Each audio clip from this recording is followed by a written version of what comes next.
It is my honor to be sitting here with three friends and three people who really thought deep and hard and constantly about the issues of philanthropy, not from the viewpoint that it is usually thought about, how do you raise money, but also from the point of view of what happens because of philanthropy. How do you use the generosity of people to make a difference?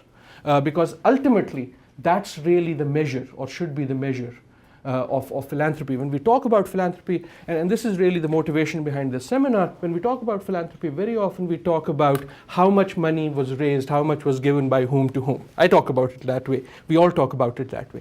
But we want to have a conversation today that starts linking it to the development impact. What happens because of that generosity, and what can we do to make that better? The topic, of course, is global philanthropy and development, and I'm very, very delighted to have with us three wonderful people. Dr. Shamsh Kassim-Lakha, who is visiting us from Pakistan, and thank you very much for being here. I'm not going to go into a long introduction because then there will be nothing else to do. He was the Minister of Education in Pakistan. He was the Minister of Science and Technology in Pakistan. He's been a university and higher education leader, the founder and long-time president of the Aga Khan University, not only in Pakistan, but elsewhere. Lots of accolades, particularly I would highlight for today, he is the founder and the chairman of the Pakistan Center for Philanthropy. So a keen eye on this from many, many aspects.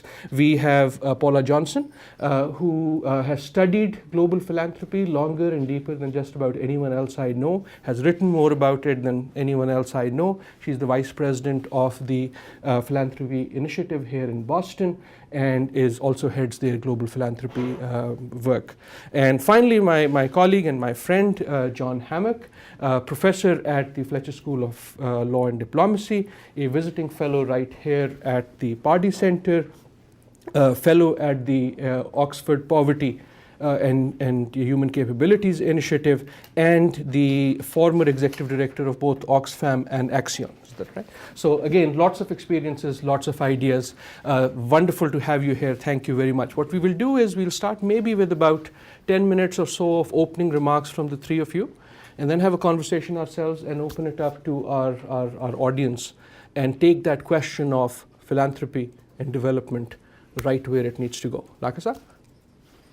Thank you, Adil. Distinguished audience, it's a pleasure to be here along with my colleagues. It's a topic that obviously engages all of us, and my presentation really will hit 3 or 4 key issues. I'm looking at it from the viewpoint of the developing countries. And in that sense, what is the motivation and basis for giving in that part of the globe? The economic and social development that is taking place in developing countries, and how the constraints on governments and sometimes their inability to meet the demand for social services or for the social sector has then opened up the field to the private sector, which is really philanthropy in many ways. And I will then give a few examples of how that has played out. And I will conclude by speaking a little bit about the trust deficit and what can be done about it, or what is being done about it, and maybe a little bit about diaspora philanthropy if I have time, but otherwise we'll cover that in the dialogue. Well, as far as motivation and the basis for giving, from our point of view, our meaning developing country point of view, I see a generalization that it is part of our cultures and then part of our religions. Because very often people always say this is faith-based and faith-related and so forth. But before that, there is a culture of giving. In a tribal society, there was always looking after each other. And some of that even now plays out, whether we are in Africa or we are in Asia or in South America. As I mentioned, as the gap in government's ability to respond to social sector needs has grown, it has opened up space for the private sector. And it has also brought forward non-profit organizations, what we call civil society organizations or CSOs. And we've seen that philanthropy from the industrialized world has also moved into the developing world. When we think about all of that, of course, the cultural part is that, but the religious part, and if I look at the Judeo-Christian, Muslim, Abrahamic faiths, there is so much in common in terms of how you see what is philanthropy, what is charity. But in most of these three big faiths, and also in the Hindu religion, in the Buddhist faith, you are expected to take care of those who are less fortunate. And you are providing a social safety net, even if there was no government. In fact, the bulk of the developing world does not rely on social safety nets. They don't have social security. They don't have health programs like the ones that you have and about which you are constantly griping. But the reality is that it is the social network and those who give money or who are developing clinics or hospitals who do this. And much of that giving is for the here and now. For example, even in Islam, about which I'm better qualified to speak than other religions, most people will say, well, let's feed the poor because they are poor, and let's give them clothing, and let's perhaps give them a little bit of shelter, and I've done my deed. I give my zakat to the near and dear ones. Well, the important part is that this is now beginning to change. We are learning from other parts of the world, including this part, and I often remind my friends in Pakistan of what Andrew Carnegie said. He said, any fool can make money. It takes a wise man to give it away. And so to give it away, you have to exercise much more wisdom, and you have to be able to use that money to good advantage. This private sector is now beginning to move from day-to-day giving for taking care of the today into giving for the creation of social assets. And instead of giving the fish to those who need it, we are trying to teach them how to fish. In other words, set up a school, set up a vocational institution where they can learn vocational skills, and you don't have to have them come back, even if they are widows and they do not have any means of livelihood. You give them training and capacity to earn their own livelihood. Simultaneously with that, we have seen another trend in the developing world. Again, partly a leaf out of the book of the industrialized countries, that there is now beginning to be a more and more enabling environment. What do I mean by enabling environment? It means enabling environment by the government that encourages those who wish to give in a more organized fashion, and the regulatory and administrative framework is made more enabling so people can give more and thereby enhance the social sector activities in the country. This is true of countries from Peru to Pakistan and India to Indonesia. The governments are creating more enabling environment. Just to give you an example, in the Pakistani context, we meaning the Pakistan Center for Philanthropy, about which Najam just spoke to you, we created this organization in order to increase the volume and effectiveness of philanthropy in our country. The Aga Khan Development Network gave the original idea, and together with some business folks and some eminent citizens and civil society leaders, we formed the Pakistan Center for Philanthropy. 1/3 of the members come from each of the three segments on the board. And the aim is to encourage people to give no matter where they give, but give. And we don't want the money, we want you to give it to somebody else. And I'll come back to that issue about the work of the center and one particular area which is of probably interest to you. The center conducts an annual survey of giving by corporations that are listed on the stock exchange. In 2003, we measured the baseline, and corporations gave, as a cumulative total, they gave 0.29% of their profits before tax, or call it 0.3% of profits before tax in 2003. And in 2009, the latest survey we just printed, they have been giving 0.9, almost 1%. The international benchmark is 1%, and the United States corporations are well behind that benchmark. They're far from reaching it. Pakistan is only one example. There are many other countries where giving has now become much more. Singapore is particularly important. 22% of profits are being donated. There are companies, 22%. In our country, there are companies that donate 30% of their profits. Because the person who really wanted to make money has made the money. Now he says, what can I do? They set up universities, they set whatever. I won't go into the details of this, but just as the figures for the corporate world of Pakistan are demonstrating, we have the same situation in Malaysia, where and in Indonesia, where zakat is being collected. It is faith-related giving, but that zakat has to then be put into some use, and the quantum of increase is also very impressive. Let me come to my last couple of points. Are we done? A couple of minutes. Just fine. I'm almost at the end. The biggest issue in giving in this country, perhaps, but much more in our part of the world, is the deficit of trust. The floods come up in Pakistan. I appeal to Paula, and she says, gee, I don't know where to give. Should I give it to the government? No. Should I give it to a private sector? Which way? How? What will happen to my money? The accountability. So the Pakistan Center for Philanthropy, one of its programs is to certify CSOs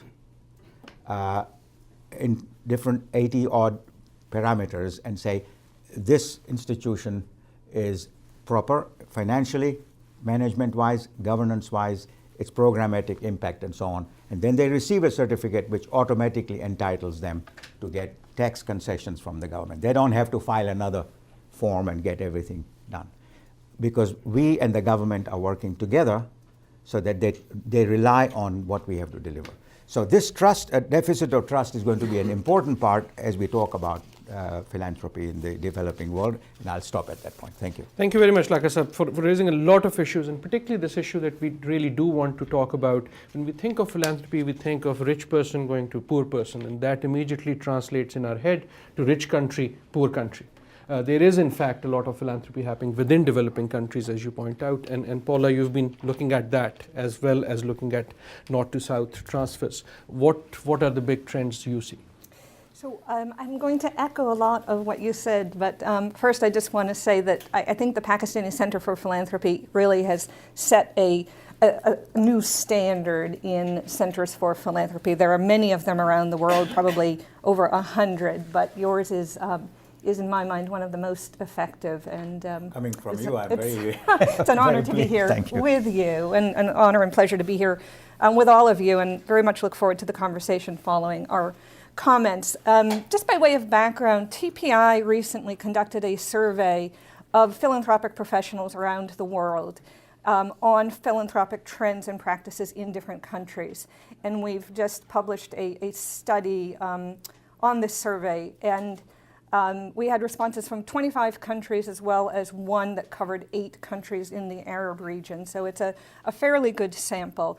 And what I thought I would do is just touch on 3 areas from this, kind of highlighting the study results. First, some of the broad themes and trends that came out in global philanthropy, to your question, and then a little bit about models of philanthropy in other countries, and then some of the challenges and obstacles to the practice of philanthropy. Before I do those 3 things, I just want to add a couple of caveats. Adil was very kind in his opening remarks, but I'm not an expert on global philanthropy. I actually don't think there are any. As a field of study, it really is just emerging, if it is a field of study, and I'm not sure it is. There are huge knowledge gaps. In most countries, data is not collected. It's wonderful that in Pakistan it is being, and there are a few other countries.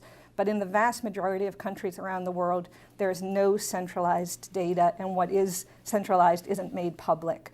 And more specifically, there is no globally comparable data. So it's very hard to make any kind of conclusions or generalizations about global philanthropy, which is, of course, what I'm now going to do.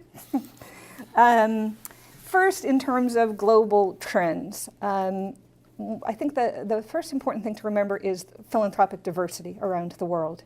It's critical to remember that every country, not just every region, but countries within each region have quite different historic paths to their current philanthropic landscape. It's been shaped over centuries by culture, religion, politics, economics, demographics.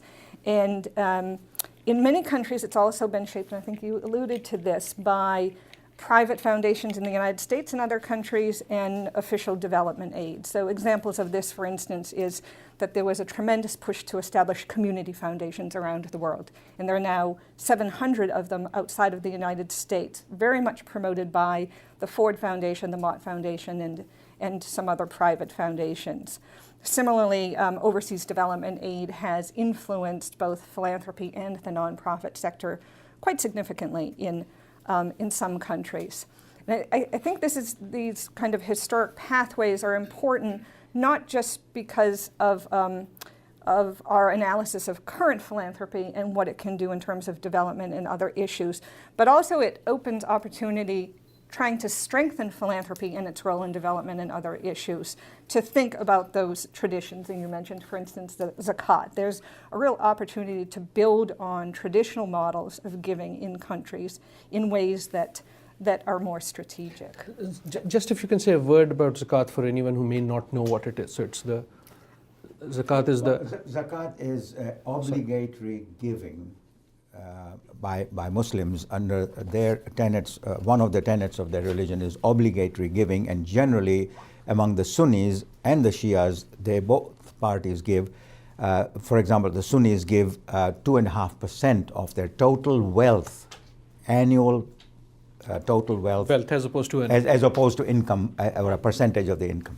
Sorry, Paula. No, interrupt for any reason. Second trend is certainly philanthropic growth. And again, this echoes what you said. Even without baseline data, it's pretty clear that philanthropy is growing in all regions of the world. There are several factors that are contributing to the growth. The first, obviously, is the growth in global wealth. Despite the losses of the last few years, over the course of the last 20 to 30 years, the growth in the global economy and private wealth has been astounding. And so this just basically creates the potential to convert private wealth into philanthropic capital. The second is the political reform that's happened over those same 20 to 30 years. Far-reaching reform in many areas of the world that have created opportunity and space for private individuals and institutions to be more involved in what was a public sector. Resulting from this also is another factor, which is the shifting roles, again, echoing your comments, between the state, the commercial marketplace, and the nonprofit sector. In general, shifts have led to more involvement in the private sector, both the for-profit and nonprofit sector, and particularly resulted in tremendous growth in the size and scope of the nonprofit sector around the world. Thus creating both demand for philanthropic resources and opportunity for philanthropic investments. You mentioned, and I won't go into it, escalating social and economic challenges. There's just a real sense that government can't solve problems on their own. And this is entrenched problems like poverty and inequity, but also emerging issues like environmental degradation and youth underemployment, et cetera. And a final factor I think that may contribute to the growth is the increased visibility of philanthropic leaders. And this isn't just in the United States, but in Jordan, in China, in Mexico, where leaders are taking a much more active role in promoting philanthropy, both as role models, but also active efforts to encourage others. I mean, think the Giving Pledge, which we could discuss later if we want. Two more trends. One is the increase in institutional giving. So most giving has always been and will likely always remain an individual act. But there is a shift in many parts of the world for more institutional giving, and that's what our study focused on specifically. And this relates to my final kind of trend I want to call out, which is a shift towards some more strategic giving. And I would argue that it's a slow shift, but there is in most regions a sense of moving from charitable giving to some more strategic giving that really looks at and tries to address the causes of social ills as well as their symptoms. Also, in terms of strategic giving, there are an increasing number of collective or collaborative efforts around the world to address problems collaboratively. And this is between philanthropic institutions and also between philanthropic institutions and the government and the private sector.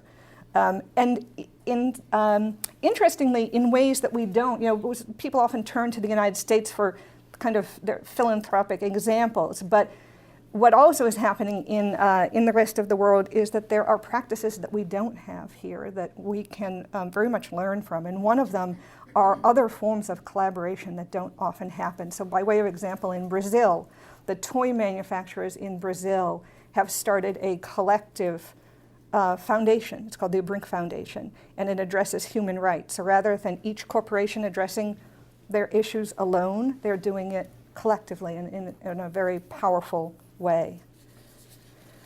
Enough on the trends. I'll quickly mention models, because I don't think it's quite as relevant to this discussion, but what we have found is that there are 6 institutional models of philanthropy that exist in most parts of the world. And while it's hard to create a taxonomy, I think this one will probably hold up. There are independent corporate and community foundations, just like we have in the United States. There are also, in some regions, important government-linked foundations. These are foundations where the government has either endowed or gives annual contributions to a fund or a foundation, but it is run very independently and autonomously. And then there are host-controlled foundations, kind of like donor-advised funds in the United States, and philanthropic aggregators, which is what I was just talking about, kind of pooled funds. We can talk about any of these later if they're of any interest. But I want to make a couple of points just about the models in terms of this conversation. When you look globally, the balance among these models differs a great deal. So in the United States, we have a preponderance of private foundations. In countries where there has been relatively little institutional philanthropy to date, the corporate sector appears to be taking a lead in many countries, and we could think about how that is relative to philanthropy's role in development. The other thought I wanted to mention on models is that, again, in the United States, the predominant model is a grant-making model. This is only true in a handful of other countries in the world, the United Kingdom, Denmark, for reasons I don't know, and really beyond that, the model in most countries for foundations, the operating model, is to be an operating foundation. So foundations run their own programs, or sometimes they are a hybrid, giving some grants but running their own programs. But that is the predominant model, and the rest of the world is operating. So in China, there are 1,800 new foundations since they were allowed to exist about 6 years ago. We can't find one that is an exclusively grant-making foundation. So again, that has unknown relevance for development. Very briefly, I'll mention some of the challenges and obstacles to the practice of philanthropy around the world, and by extension to philanthropy's role in development. There are many challenges, and they differ from country to country, but there are 4 that I'm going to mention that came out in surveys and literature as some of the most critical. The first that is most often mentioned is the legal and policy environment, and there have been strides in some countries to form more enabling environments. But I would argue that in most countries there are still multiple policy and tax impediments to the practice of philanthropy and to its impact. A couple of specific notes here. First is the legal status of philanthropic institutions around the world. It's often imprecise with absolutely no distinction between philanthropic institutions and nonprofit organizations. So what happens in this case is that it creates a real uncertainty about what philanthropy can do. Examples are like, what are the permissible activities? What are the allowable partnerships? What's the tax treatment? And this is a disincentive to establish foundations and also an obstacle to the development of more favorable tax policy. Second legal issue is government oversight of philanthropic institutions. It can be incredibly burdensome and complex with multiple agencies. In Spain, there are 49 different agencies that are involved in philanthropic oversight. So again, a disincentive to, And how many foundations? Sorry, Miguel. Many. We are Spanish. Same ratio as faculty to students. Many. But they're collecting good data in Spain. Another example of the problem with government oversight is the level of government intervention can be repressive. For instance, in many countries, assets can be seized without due process. So there, again, a lot of legal issues to contend with. I'll mention one more. Tax is obvious. Although interestingly, there's no real evidence in the United States or elsewhere that there is a strong correlation between tax incentives and philanthropic giving, but there is kind of an implicit understanding among most that there is a correlation. But the last one I want to mention is the limitation on philanthropic activities, because I think it's particularly relevant to this conversation. Many countries limit the not only what nonprofit organizations the activities they can be involved in, but what philanthropic investments can support. They limit the kinds of issues and the kinds of organizations to which one can give, often to non-controversial issues, art, recreation, sports, that kind of thing. So in terms of what role philanthropy can play in development, it's a critical one to think about. A minute? Wrap up. Okay, I'll actually just mention one more kind of set of obstacles, and it's second to the legal questions. It's the next one that's most often cited to philanthropy's growth and impact, and that's public perceptions of philanthropy. This is a whole bundle of issues, but just quickly, in some countries there's only a limited acceptance of the role of civil society and philanthropy, particularly where the state has long been the provider of basic services. There is sometimes still a strong feeling that that is a government role and that philanthropy in the private sector shouldn't be involved in it. There is also in many countries, despite the earlier comments about a kind of strategic shift, there is a belief among large parts of the public and philanthropic institutions that the role of philanthropy is really one of charity and to support culture. And you said it so much more eloquently, but I too was thinking about the lack of trust. And there is in many countries a profound distrust of philanthropic institutions, created in part by a lack of transparency, episodes of corruption, but really a real lack of trust. And it extends not just to philanthropic institutions, but I think what we understand less is that it really extends to trust in the government and in the future of one's country. And it seems to be that if there is no faith or confidence in the direction that a country is taking, that there is little incentive for strategic philanthropy because there is a sense that it won't have any impact. I'll stop. Thank you, and we'll have plenty of time we actually want to explore a bunch of these things. One of the things we want to explore, and this may come up in John's presentation, but even if it doesn't, both of you have mentioned about what's happening elsewhere in terms of indigenous philanthropy in these countries. But we also want to see what is happening in terms of international philanthropy targeting global development. I see this picture, this book in front of John, and it reminds me of the point you made about sort of the personification of the philanthropic icon. And it has Warren Buffett, it has Bill Gates, it has Bono. They don't put a picture of Bill Clinton there, but they put his quotation. And this is not just a US phenomena. You go to Pakistan, it's Imran Khan. You go to India, you have multiple icons. There is this growth in, which I think is a good thing, of icons who want this to be the thing they want to be identified with. So when you get a Bono who wants to be identified in posterity, not just for his records, but for his social actions, that also changes the dynamics, as you were pointing out. But John, on all of this and more. Sure. I'll be a little bit different in my comments. Bill Gates and Warren Buffett were just mentioned. They've actually challenged wealthy people to give half of their assets away. And what can be wrong with that? I mean, you know, we'd all aspire to be rich. We'd all love to have that kind of money to give away.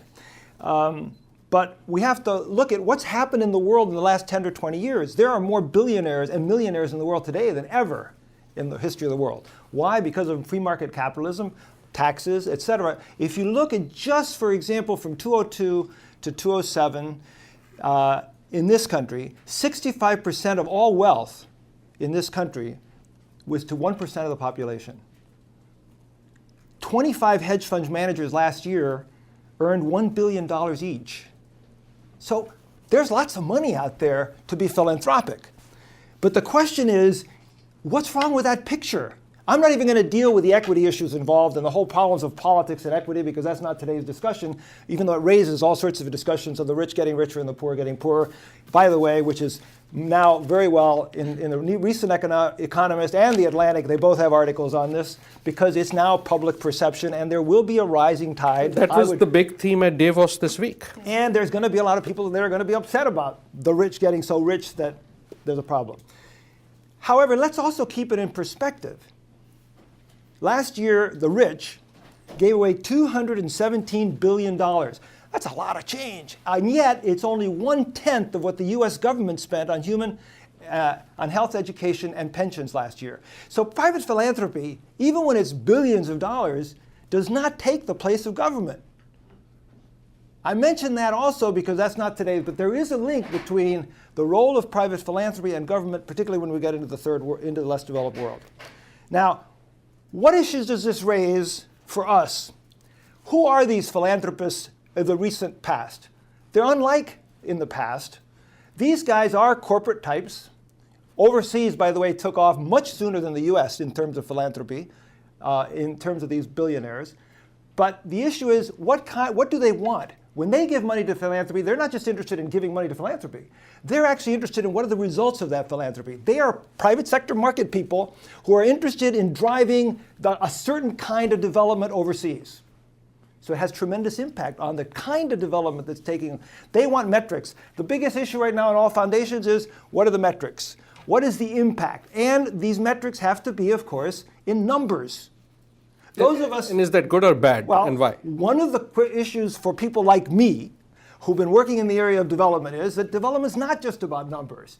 If you're talking about human development, for example, just the thing that I'm working on, again as an aside, but I'm working on now how do you measure poverty? If you measure poverty just with income, for example, you get a certain kind of effort. If you measure it multidimensionally, which is now beginning to be put forth by the UN and the Oxford program that I'm working with, by the way, then you get a whole different set of dimensions. So measurement is important. But the kind of philosophy that these people, wealthy people have, I believe, is detrimental to development, because they are in fact pushing a certain kind of metrics which tend to be very short-term because they want results.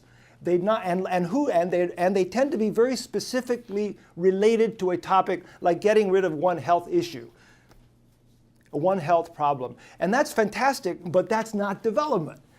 So the question then becomes, for me, it raises a number of issues. It raises the issue of transparency. Many of these groups are hard to understand what they're doing. Some of them are quite transparent. Others are very non-transparent. So there's an issue of transparency.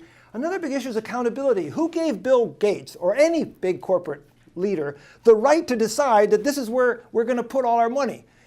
And it skews the development of that country. So for example, if all you decide that Bill Gates and company are going to put money into this issue in health, and it's in a small country, the question then becomes, what impact are you having on that country's sovereignty? What impact are you having on that country's ability to decide its development path? They're not going to say no to the money. They're just not. So what they're doing is they're accepting a potential way of moving their development in a certain direction, which may or may not be the right direction. But the question is, at least with government, one has the right to throw them out. With private sector philanthropists at this level of philanthropy, which is huge, it's much more difficult to do. I have worked a whole life on local participatory development, on local approaches to change, on bringing about social change by bringing about people to bring about real social change, not just metrics in terms of changing how many people are solved in a health issue. Because it seems to me that it gets to the real issue, what is development?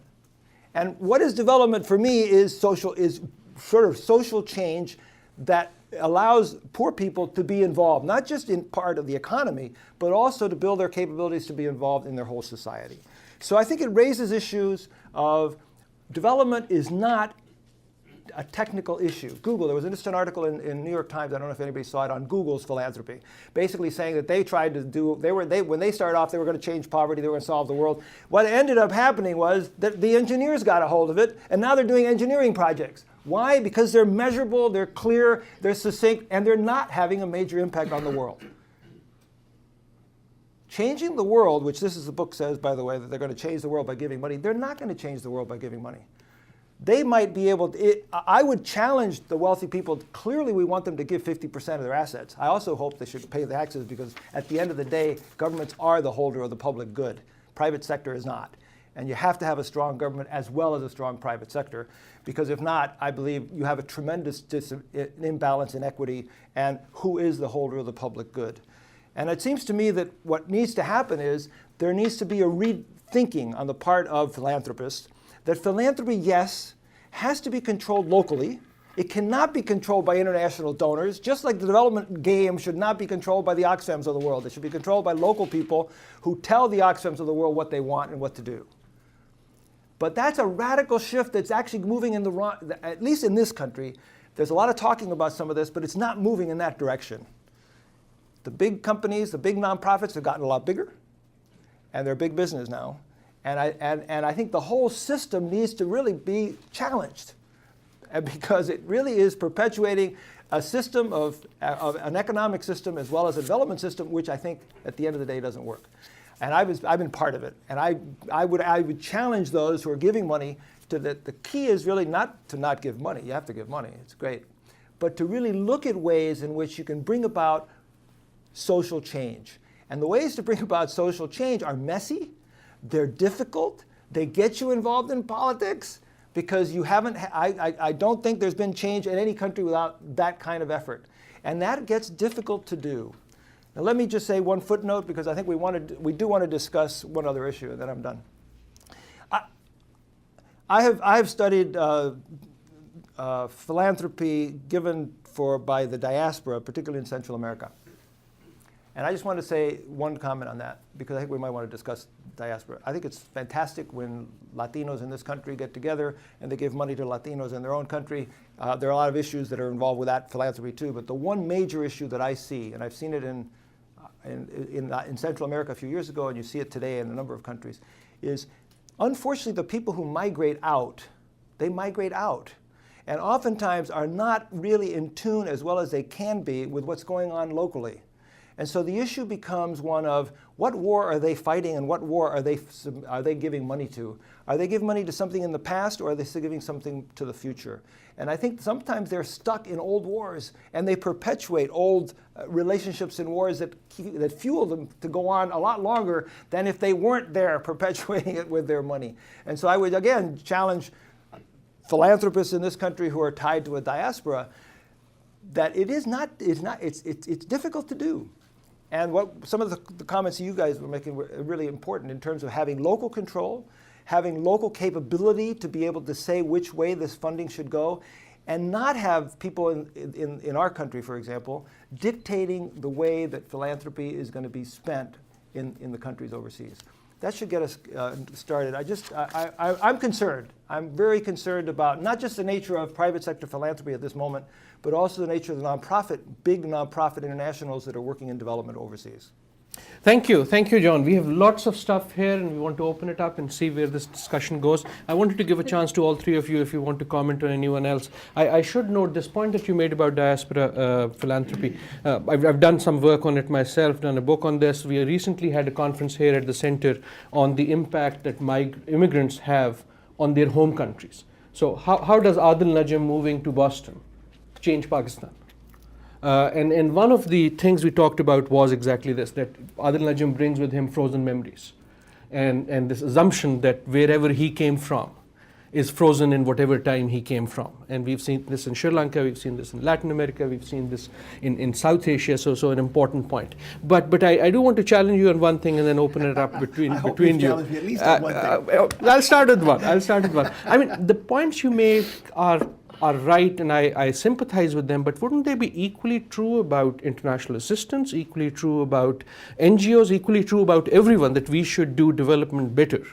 Is there a particular danger that you are seeing in private philanthropy because these people are young, maybe brash, maybe impatient, maybe they're coming from a particular culture, that this challenge is different from what it might be with government bureaucrats, for example? Well, I tried to say that, I think, and that these are all private sector people who come with a very much of a private sector mentality. And I think that what it brings is they want quick results. They want results over time. But what's wrong with results? Well, but the question is, what kind of results are they looking for? They're looking for measurements, for example, in the eradication of a specific disease. There's nothing wrong with that either. But that's not development. In other words, and then the question is, who controls that? Is that control local or not? And you're coming in with so much money.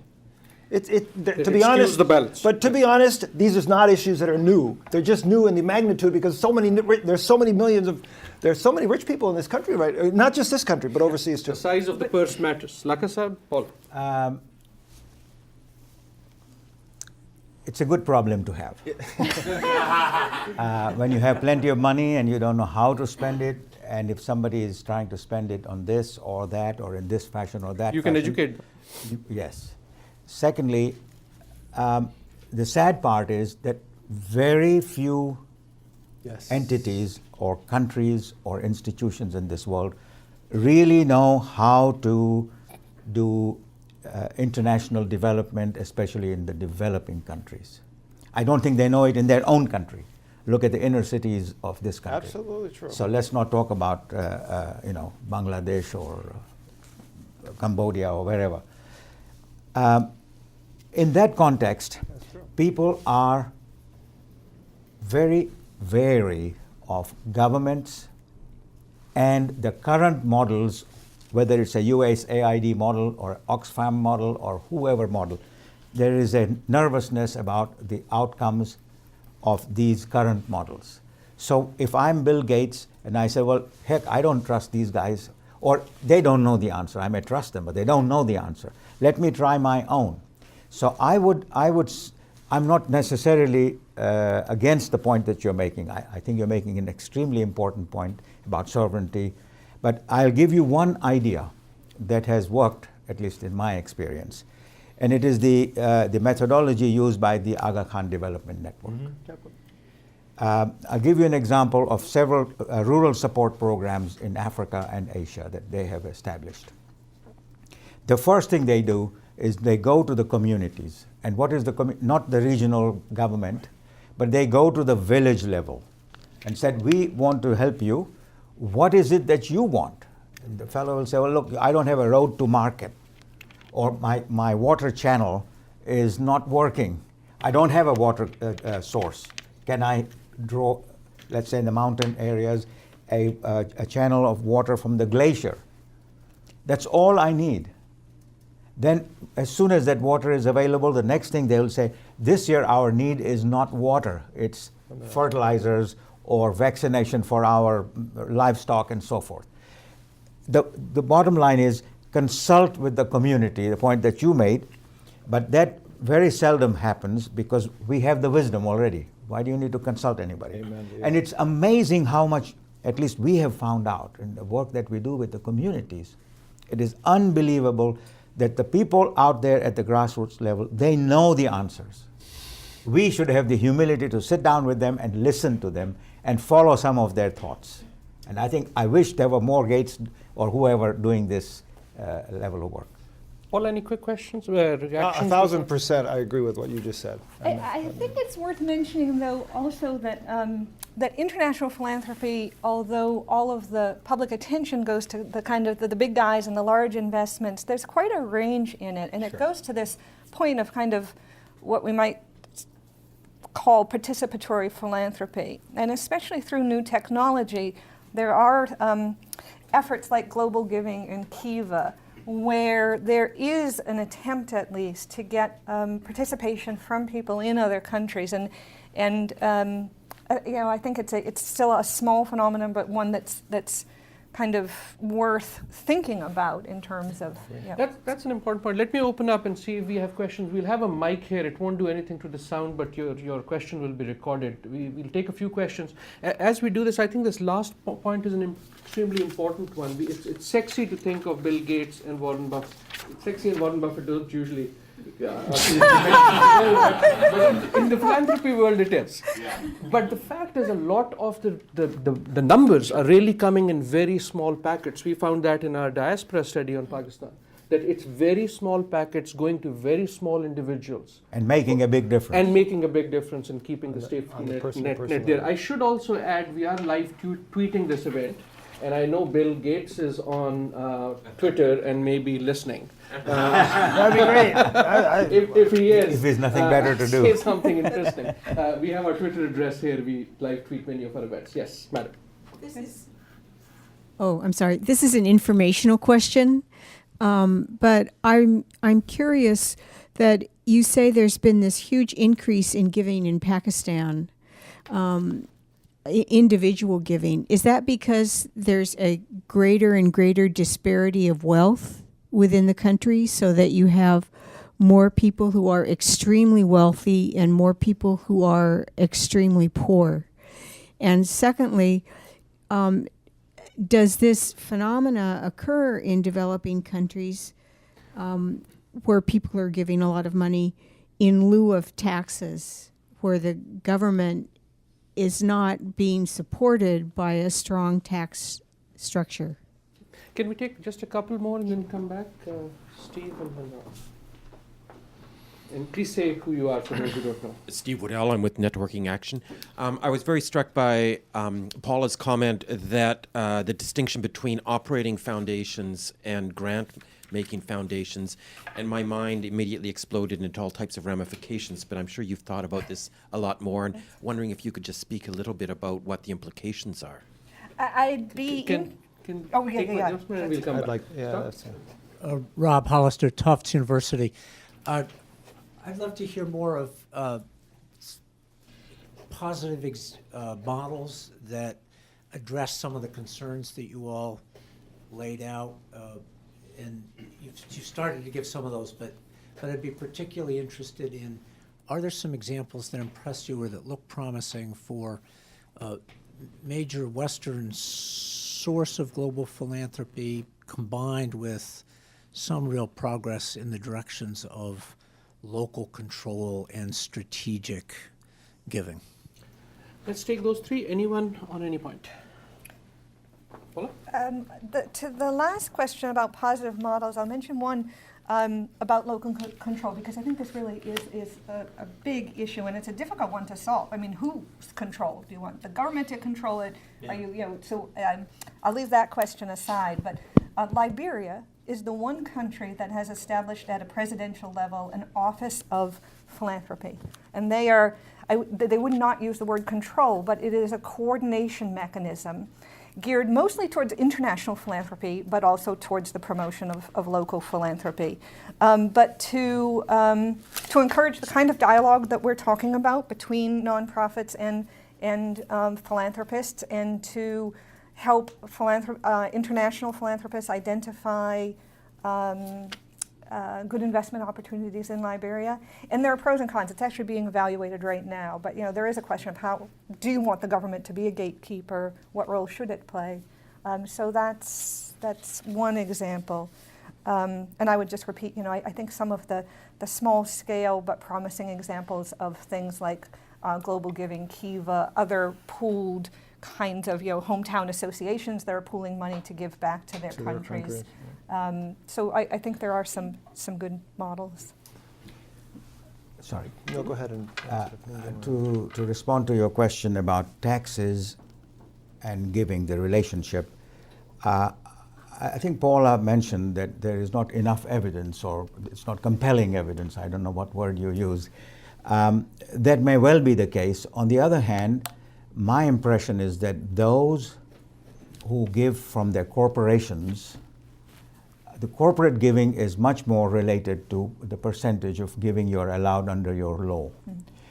For example, in Pakistan, the Center for Philanthropy has been pushing the government to extend that envelope, and today we are at a point where 20% of corporate giving can be written off against taxes. Now that's a huge amount. And that is not to say everybody gives 20%, but there are companies that do give. And they're always looking to see, have we reached the cutoff? Most of them give to their corporate foundations, which then go on to do other good things and balance out annually what can be available to give. The second part of your question is that why has there been an increase in philanthropy? Is it because poverty has increased or because wealth has increased? My answer is both. Wealth has increased substantially, and wait another 10 or 15 years, you will hear, now you're hearing about China and India, you will hear about many other countries, and there will be a great deal of ferment in this field. Except does a trust point also come in here, that Yes. there's a vacuum? Absolutely. Now, the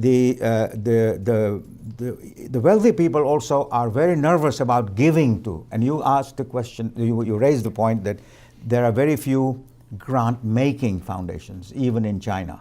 I'm not at all surprised. I'm not at all surprised, because even in this country, grant-making is a latter-day event. Previously, it was Mr. Carnegie who put up the libraries, or did whatever he did with his money. And until that foundation then became a grant-giving or grant-making. So you need to have a level of confidence in the people in whom you are, to whom you are giving this money before you become a grant-making institution. And I think the trust deficit is the most important. You asked the question, Rob, about models of philanthropy. One thing that we do in our country is that not only do we measure every year what corporations have given, and in different categories and different businesses and so on, but we also have awards, annual philanthropy awards. These awards will pick out 25 corporations, the top 25 in terms of the money they give, and the top 25 in terms of the percentage of profits they give. So a small corporation is still eligible for the award. And that model means that big corporations and small are vying to be gaining the visibility. Remember, fundraising is, half of it is recognition. The rest of it is, whoever that you feel will give you the returns. The other thing is research. One other model of good practice is there is very little research being conducted in the developing world on philanthropy. And I'm not sure, I don't know enough about research in this country, but the interactions with the Indiana folks and others is that the research that is being conducted is in the kind of things that Adil was speaking about, who gives where and how. The impact issue is not necessarily taken into account as powerfully. And finally, this certification idea, which is quite a novel idea. It is not our unique idea. Philippines has it. I think somewhere in South Africa they do something like that. And there are other countries. But in our case, we have had a good success. And what has happened, and this is the important part, that previously governments that were writing off their debts and giving swaps. In other words, the government of Pakistan does not have to return to the government of Italy all the financial aid it gave, so long as the government of Pakistan puts those rupees, equivalent of the euros that they had been lent, put those in a basket and do it for social sector. This year, the Italians put a condition that $10 million out of some 400, this was just an experiment on their part, $10 million will be granted by the Italians to anyone who can produce, the first requirement is to produce a certificate from the Pakistan Center for Philanthropy that they are certified.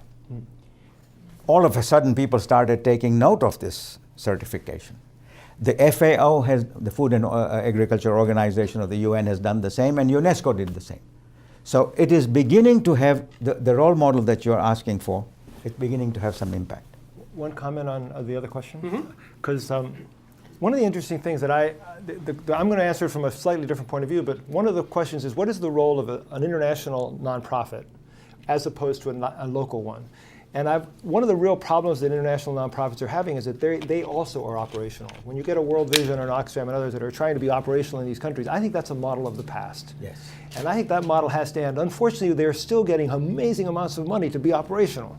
What they need to become is grant-making and facilitating organizations with programs in their own countries working on their own issues. Because if not, they learn to not have any credibility to work with people overseas. People will always take their money. But I think over time, I think there's going to be growing concern by people overseas to have this old model because it's too colonial. It's too much imperialistic, and it's not putting control in the hands of people. But I think it's not just the philanthropists, it's the nonprofits that are carrying it out. And I think there has to be, again, that's part of the change that has to happen, I think, to give local control where it should be, which is it's their development, it's not our development. On this, we'll take more questions in a minute, but can I push, actually, I mean, we all agree it should be participatory. We all agree it should be local control. It doesn't happen, though. But it doesn't happen, but I also ask this. What if it did happen? Because local control can also become parochial. I use the example of the Pakistan flood, and especially with disaster philanthropy. If the flood is coming, local control means I save my village and hell with yours. So getting advice from Bill Gates is not a bad thing. You need a strong, no, but you need a strong, come on. I mean, I believe strongly that you do need, I don't believe in the mantra of the last 20 years that government is bad. Government has a role, and there has to be a strong government, and people have to pay taxes in order for it to, who clears the street of the snow we're having here? It's government. And so I think the whole idea that everything has to, there needs to be, I'm all in favor of philanthropy, but I also am very in favor of a government that people trust. Now, a lot of governments people don't trust. That means that we have to build, that's part of the work that has to be done. But it isn't just a question of local control and local participation. It's got to be both. Yeah. And that's a good point. The government cannot be out of this. Those who think that this might be a silver bullet, that somehow philanthropy and private action is the cheap way out of bad government, that is a really big problem because you can never have that scale. We had other questions. 1, 2, and 3. Yes. My question directly follows on that, which seems to be the tendency in both the U.S. and in global philanthropy to move towards collaborative, more large-scale projects that are trying to get at social impact or social innovation that is not just about the local, but about larger-scale solutions. And I'm wondering how that is being handled by these big donors who want to keep control, and also how that intersects with this demand for local control as well. Okay. We have 2 questions right there. Yeah, one thing that Mr. Hammock said earlier about kind of philanthropy and really focusing on these kind of quantitatively measurable outputs and outcomes with almost no acknowledgement of the fact that there's actually impacts down the line if you follow them long enough. How do we kind of reconcile the gap between this kind of, unfortunately, this is where philanthropy is, and the other side of the spectrum, which is charity, which is kind of almost this thoughtless giving, kind of more heartfelt because it feels good, but don't bother me with results. This isn't a social investment. I just do this because it feels good. And so if there is, in fact, kind of this end of charity, as some have argued, and it's becoming philanthropy, are we doomed because philanthropy is kind of hyper-focused on these measurable outputs and outcomes? Excellent question. Good question. Hi, my name is Sevan Chorlian. This question is predominantly directed to Mr. Hammock. It seems, my understanding is in the last 5 years, after the Paris Declaration of aid effectiveness and kind of the emergence of the Global Fund, that there is this trend towards putting a priority on sovereignty and more local, regional solutions. And it seemed among all the panelists, you guys agreed that it seems like the bigger aid organizations are dropping the ball on this. Do you feel that it's not happening fast enough, or is the Global Fund not actually accomplishing their mission or one of their main goals of sovereignty? Or did you just think that we should get away from those bigger organizations and do small ones like you guys are suggesting? Okay. Bunch of things on effectiveness, any of you. John, you want to go first? Well, I'll go first on the measurement one, just because there's nothing wrong with charity. I mean, to be honest, if somebody's poor and lying there on the street, there's nothing wrong with helping them out. And all our religions, as you were saying, have that in them. I think that's part of giving. And I God bless anybody who does that out of the goodness of their heart. Now, in terms of impact and measurement, in my short comments, I was basically trying to say that oftentimes the measurement techniques that are used reinforce a kind of development that I think is skewed. What is needed is not to throw out measurement.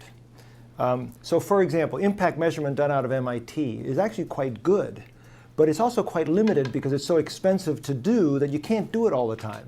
So the question is, are there ways, and most of our measurement techniques are also quite focused. Just shameless plug here, but what I've been working on over the last, I'm not a measurement guy, never have been, and yet over the last 5 years, I've been working on measurement. Why? Because I believe that we do have to show results of our actions, not just philanthropists, but also government. So the question is, what metrics do we use? There are some new people coming up with new ideas about how to do metrics in a more multidimensional way that actually try to look at the impact and the causality of many things working together. And that's the project I've been working on at Oxford. The Human Development Report this year, in 2010, actually submits a couple of them, the Multidimensional Poverty Index, there's a gender index, which is new in terms of multidimensional analysis. Those types of things give us the beginnings of methodology. What we're trying to do next at Oxford, for example, is to say, okay, those work for a multidimensional poverty index. Can we take that methodology to look at program and project impact? And I believe we can. And we're just now beginning to look at one nonprofit to help us think that through. So I think that's the answer to that one. And then maybe the others. Also to push on this, do you see in your trends, both of you in Asia and elsewhere, this focus on measurement and impacts? Or are we in the rest of the world at an earlier stage where we are still measuring quantity of giving? But are we seeing trends, and do people want to see, okay, what did my dollar do? What did my rupee do? What did my taka do? It's so hard to generalize. I mean, I would say yes and no. Yes, I think you mentioned it, particularly in the corporate sector. There is often a need to show impact to shareholders or for other reasons, and there's a lot of public demand for corporate or social responsibility. I think that there is also, throughout many regions of the world, almost an adversity to impact and measurement. And I'm thinking, again, I mean, where we tend to focus on the big guys and but there's so much individual philanthropy that's motivated by religion and by culture. And it's the dollars involved aren't inconsequential. And in many religions, there's actually, as I say, an adversity to measurement. Giving is done for God and not for, I also, though, to that distinction, I think that I and many people who talk or study global philanthropy, like in other fields, we rely too quickly on false dichotomies. And it's not really, it's not charity or strategy, it's not grant making or operating, it's not government or private. There's a range, and actually the kind of new combinations and new initiatives that are happening, I don't know, at different kind of nexus of these things are, I think, some of the most innovative ones. So I'm guilty of it myself, but it was a good reminder for me to not set up those false dichotomies quite as quickly. I think you make a very good point. It's not one or the other. Frankly, when we speak at our center about doing more philanthropy and social sector investment and so forth, we don't say, by the way, you are doing your charity, divert so much to social sector to create social assets. We don't say that. Very early on, we came to the conclusion that you say to people, give more than you gave last year. As much as you give, and as Mother Teresa said to this businessman who came to her, you remember what he said? She said, opened up this bag, and this businessman came in the streets of Calcutta to Mother Teresa, and she opened up her bag, and he put in a few bundles of rupees, and she kept on looking at him, and he whatever he had, he put all of that, and she was still there, and he told his fellow, he says, bring some more cash. And eventually she was still there, and she said, Mother, but what do you want? He says, I want you to give until it hurts. The point is that you have to encourage people to give much more than they are now giving, because they don't give, and not everybody gives. Secondly, we always say to them, if this year you gave 100, next year you're going to give 110, divert the 10 into creation of social assets, or a portion of the 10 into social assets, because that will be a permanent availability of your not just legacy, but also what you will do good for the people. So expand the philanthropic pie is the mantra we work on. We don't say do this or do that, because nobody's going to listen to me and to say I will not build another school or I will not feed the poor. The second part just to add, and we talked about innovations. I came across a recent situation where it is not strictly philanthropy, but eventually I know how it's going to work out. The government of the province of Sindh, where I live in Pakistan, they decided that they wanted their own systems of social sector development are not working. There are leaks, and they are admitting to this, and they don't know how to, and so forth.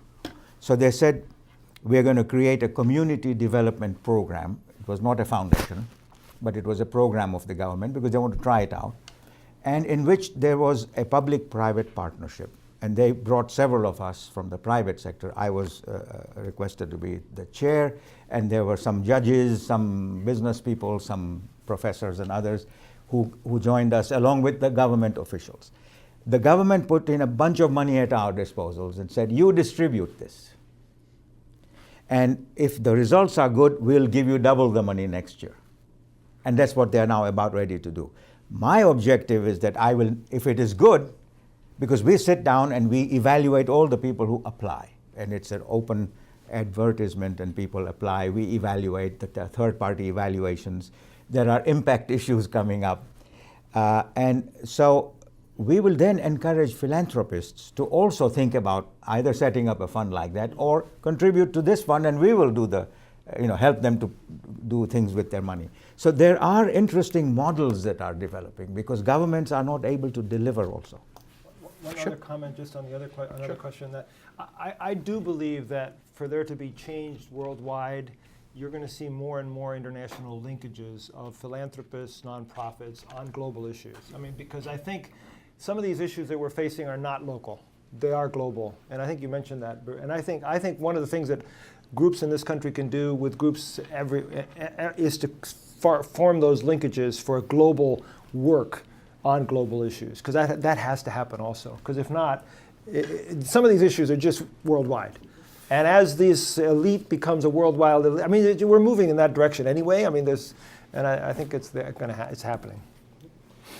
We have about 10 minutes left. I'll take just a couple of questions that these three, 1, 2, and 3. My question is sort of a follow-up to your story about Sindh. And obviously the answer can't be the same for all governments, all countries around the world, but how should we think about this question? What's the appropriate role for governments, and what's the appropriate role for NGOs? Why weren't you able, or maybe I shouldn't put it like that, how successful were you as the education minister at delivering schooling to Pakistani children? And if you weren't, why are NGOs going to be better at it than you were as a government minister?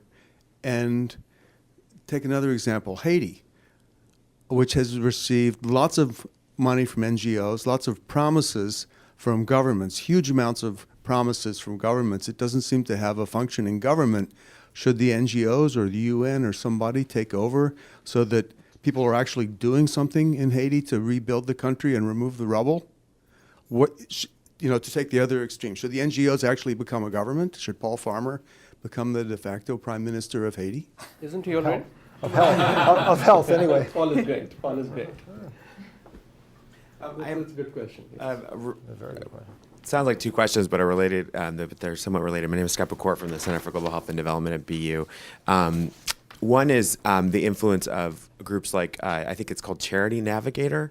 It's almost like it's as if it's a market for where to give, and I'm wondering how you all have seen that affect the way that charities are now talking about themselves, or NGOs.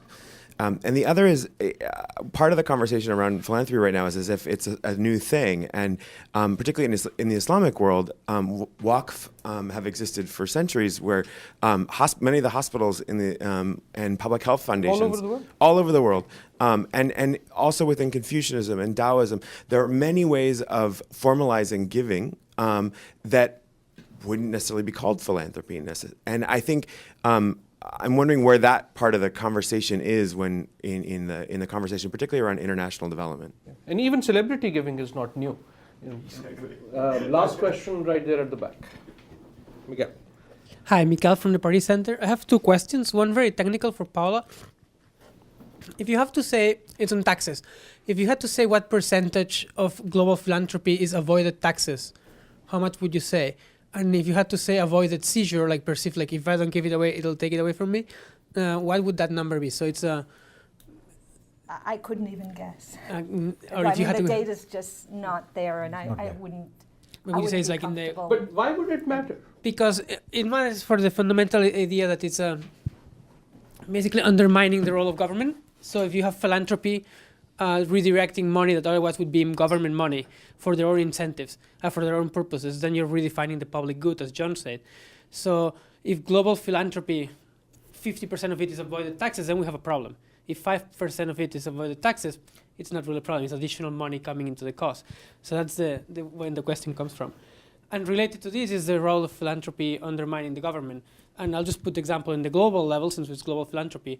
We have the case of Bill Gates and malaria in Africa and WHO, how the efforts by the Melinda Gates Foundation have undermined the efforts by the World Health Organization, and there's a latent conflict there.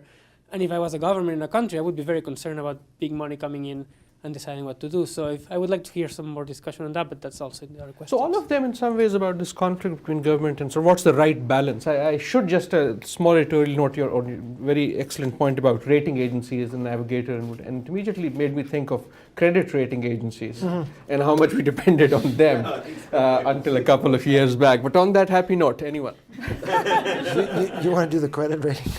We've always had that one. The credit rating, the Charity Navigator and other. Yeah, they're mostly, the ones that I'm familiar with are mostly domestic in the United States, and there's been talk about trying to do something similar internationally, but you can imagine the difficulties, although I can mention a couple of initiatives. I'll just speak personally. I think they are a useful source of information on nonprofits and help people evaluate where to give. You asked specifically what NGOs think of them and how I think they're communicating themselves differently because of them. I think there's, starting in the last few months, there's been a real backlash against them. And nonprofit organizations are particularly concerned about kind of who sets the criteria and are the criteria the right ones? It's kind of like, how do we measure poverty? So Charity Navigator and others have very little or no information about things like impact. And even the way that they report on finances and other kind of more specific bits of information is not always necessary. It can create an image of a nonprofit that isn't necessarily true, just by the kind of the way they count money and flow through and overhead. And so, I think they're useful tools and can become more useful tools, but they need a lot of fine tuning. footnote on that one before you get on to, and that is that U.S. News and World Report does, for example, a ranking of nonprofits. We used to cringe whenever that would come out because Oxfam always did badly. And the reason it did badly is that their criteria were very different from our criteria. Yeah. And it skews, again, development in a certain way. And so it really does, what Paula said, is it really true? I mean, you have to be really careful what the criteria they're using. And some people look at that, and that's Bible truth. And then you got a problem. To the question of government and the role of government and the role of philanthropy or nonprofit organizations, I certainly don't have an answer to it. But I do recall, I think the first conference, truly global conference on philanthropy that I ever went to was probably about 10 years ago. And there was a gentleman from Italy, and there was a comment made by, I believe, somebody from the United States in the room saying, well, if government worked perfectly, there'd be no reason for philanthropy. And this wonderful man from Italy said, well, if philanthropy worked perfectly, there'd be no reason for government. Something to contemplate anyway. I think to answer that question, I will request Adil to have another seminar. Because there are as many views on that as there are participants. I think basically I will answer your question about the education in the public schools and the work that is done in the private schools. Just to situate the situation, I don't have all the statistics at my disposal at this time. I can speak for Pakistan, and I can tell you that I've looked at other countries in the developing world. The majority of education at the primary and secondary level in most developing countries is provided by the private sector, not the government. Okay? Now, that doesn't mean that they are Andovers and Exeters, because that's the image you have of a private education. I just want to clarify that. The private sector in the developing countries, whether India or China or Pakistan, wherever, there is this urban slum or a village. There is one young woman or young man who is educated, has done their high school or maybe a little bit more than high school. They become the teacher for the primary school.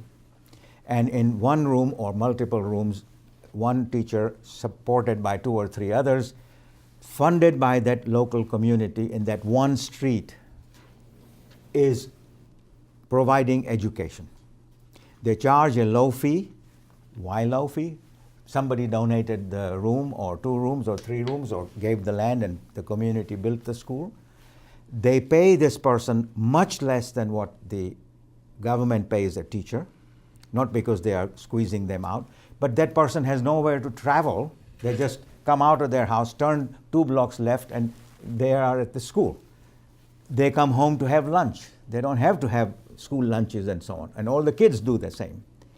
And the transactional cost, therefore, of a private sector education, of these street schools and community schools, is so low that the government cannot possibly say we have done better. In my country, private school teachers across the board are paid much less than government teachers, and they are the government teachers are the laziest because there is no accountability. Nobody can be sacked because you are a government official. You've tried sacking government officials in any country. You will find all kinds of court cases coming up against you. So it is difficult again to generalize because there is a very important contribution the private sector is making. You mentioned about philanthropy undercutting government. Bangladesh has a very good example that they created in the president's office or the prime minister's office in their case, an office of non-government organizations. And so they could see what was going on, what they were doing, where the money was going, how can they be doing things we want. And it also created an enabling environment. So if an NGO in the boondocks had a problem, they could relate to this person who was in charge of this office, who could report to the prime minister. So it is possible to have a good mix of both. And I would say that in this country, just to take an example, you have so many good examples of philanthropy doing good social work, whether it is a university or a hospital or a community foundation of sorts, they make a huge difference to the community. And that does not mean that we take away the role This of the seminar government. would not have happened without the philanthropy That's right. of Mr. Pardee, after whom the center is There you named. are. There you are. And the government has a role, and I keep reminding my government that don't you abdicate your role, because we would rebel. In that case, we are not willing to work with you. Can I just say one Last other part? thing? Yeah. And that is because I think we're because it's, we don't have a lot of time, we talk about the developing world. There's a real difference between Chile and Haiti, okay? I mean, there's a real difference between... developing world, it's OECD now. Yeah, okay. But, there's a big difference between Ecuador and Haiti. And there's a real difference between, I think you really have to, it's hard to talk to generalize in the developing world. Because, and they're at very different levels of capacity in terms of government, etc. So that's a very minor point, which is obvious. No, it's an very important point that often gets, you say, oh, these are the Muslim majority countries, exactly. but they are hugely diverse. And there's also a difference between Haiti and Haiti. Well, that's when you actually start doing these things, that difference becomes very real. What are you doing where in Haiti and different what? parts. And true. For the practice level, it's not insignificant. Amen. Let me end with a very short question, not an easy one, but a short one. Let's imagine, or at least hope, that Bill Gates is actually reading the live tweets that Elaine is typing there. If that were the case, what would you tell him to think about in terms of global philanthropy? You cannot ask for money. What advice would you give to a Bill Gates, to philanthropists, as they look at the future and development? How can they do better with their money? Because these are people with a good heart.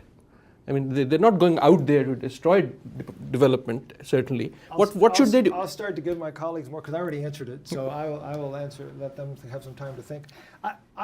I really do believe that, I believe very strongly in philanthropy. I believe philanthropists, including Bill Gates, have to think about long-term objectives, not just short-term objectives, and have the kind of impact assessment tools necessary to build that long-term.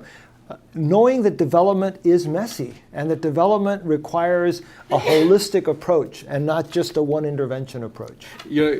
I don't know if Bill Gates will read this or not, but Fred Pardee will certainly see that video, and he will love the longer range part of it.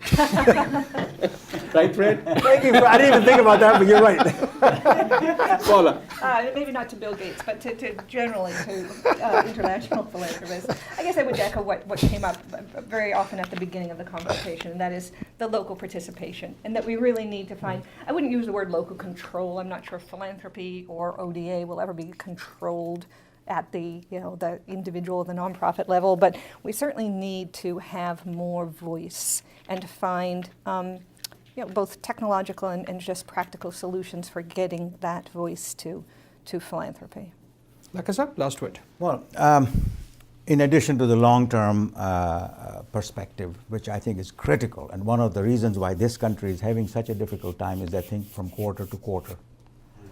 And I think the more we can encourage people to think in terms of multiple years, not even 1 year at a time, the world will be a better place. Unfortunately, all of us are taking the same model because we are at the altar of the stock market. That's true. And so I'm not blaming anybody. I'm simply saying we need, as citizens of the world, to broaden that thought process. Number two, I think Bill Gates and his colleagues, Warren Buffett and whoever else, they've already done a terrific job. They may not know the answer to how to get to the moon, but by gum, they are starting to prepare rockets. Some of them will just go up and down. Some of them might even reach Mars. They are providing role models.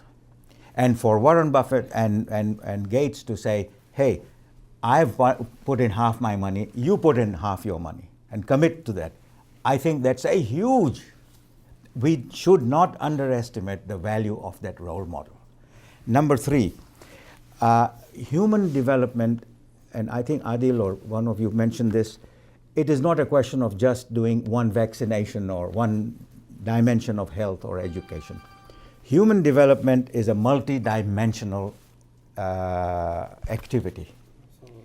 That multi-dimensional relates to your education, your health, I mean your meaning the human person's health, their culture, because without culture there is very little serious existence.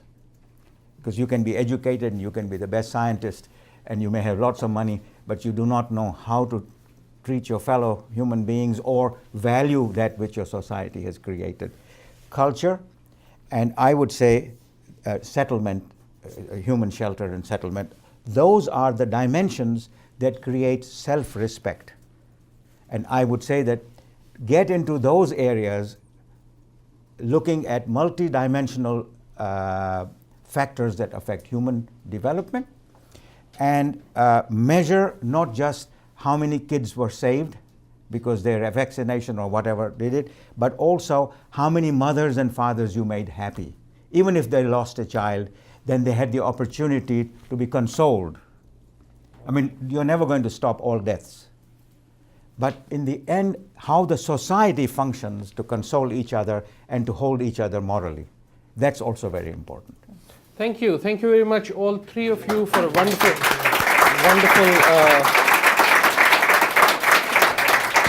thank you for a wonderful discussion. I think we've raised a lot of questions. I hope you'll take these questions back with you. I hope you'll think about answers, and I hope you'll all come back and share those answers. We will do the other seminar whenever we can. Thank you all.